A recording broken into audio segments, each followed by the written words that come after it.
Pour quelle raison Dorothy Daniels est-elle incarcérée à la prison très sécurisée de Bedford Hills? Si actuellement elle n'a d'autre choix que de manger une bouillie insipide en guise de repas, il n'en a pas toujours été ainsi. Elle nous livre son histoire du fond de sa cellule. Ancienne critique gastronomique très réputée, elle était passionnée par les mets en tout genre. Elle vouait une véritable passion à tout ce qu'elle pouvait engloutir. Véritable esthète, elle appréciait le beau et le bon.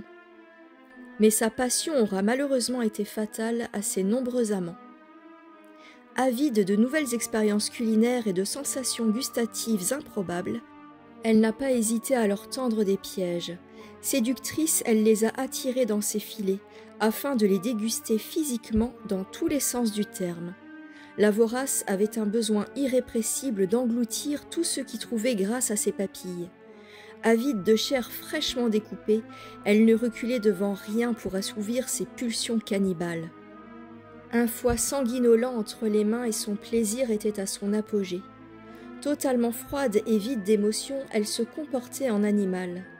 Son cerveau reptilien en marche, son seul désir était d'obtenir une partie, ne serait-ce qu'infime, de l'homme qu'elle désirait à l'instant T. Il n'était alors qu'une proie, objet de désir, et rien ne pouvait l'arrêter.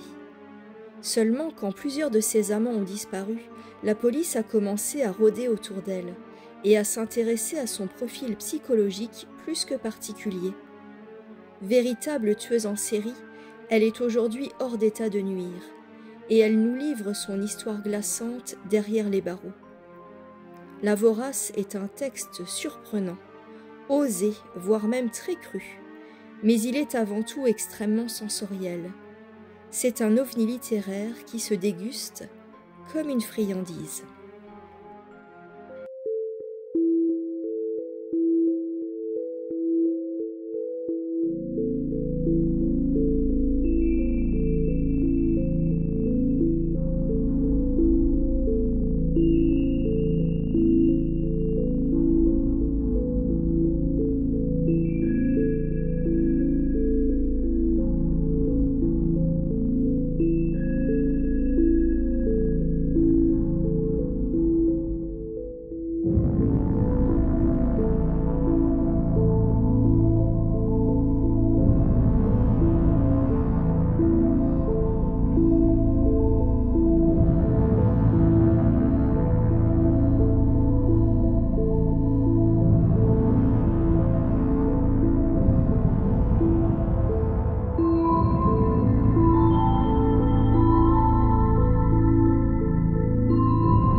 Le sombre village de Labvona abrite des êtres tous plus étranges et pathétiques les uns que les autres.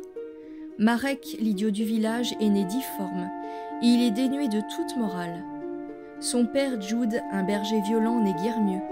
Il se cache derrière la religion, mais en réalité c'est un homme cruel et menteur. La mère de Marek, Agatha, est morte peu après sa naissance. Enfin, c'est ce que Jude lui a dit. Mais en réalité, il la retrouvera quelques années plus tard, la langue coupée. Ina est une nourrice aveugle qui a un don particulier, celui d'avoir du lait en abondance et d'avoir nourri tout le village. Quel embarras! Ils sont grotesques, répugnants, et leur existence n'a aucun sens.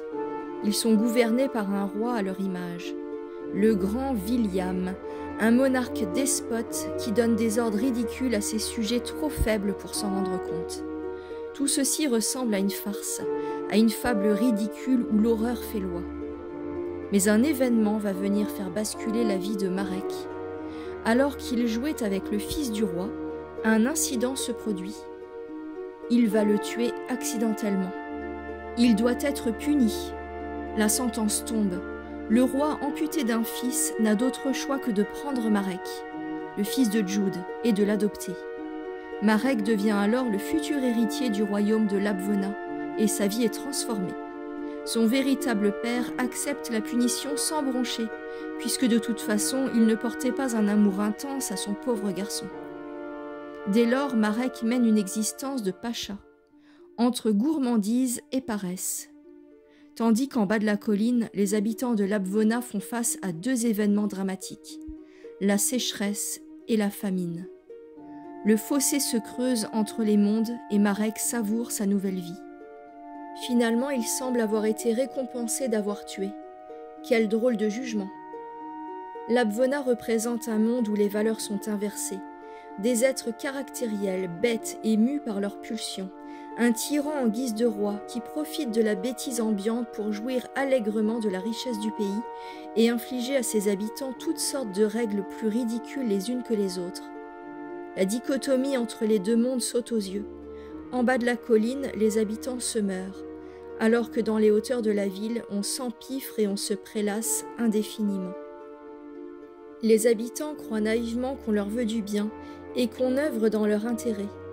Même le prêtre Barnabas, homme d'église, mais aussi laquais du seigneur William, semble mener un double jeu. Il n'y a plus d'espoir pour les habitants de ce village maudit. Otessa Moshfegh nous dresse une fresque sombre et terrifiante d'un monde où la violence et la dépravation ont remplacé les bonnes mœurs. Et si ce livre était une critique du monde moderne ?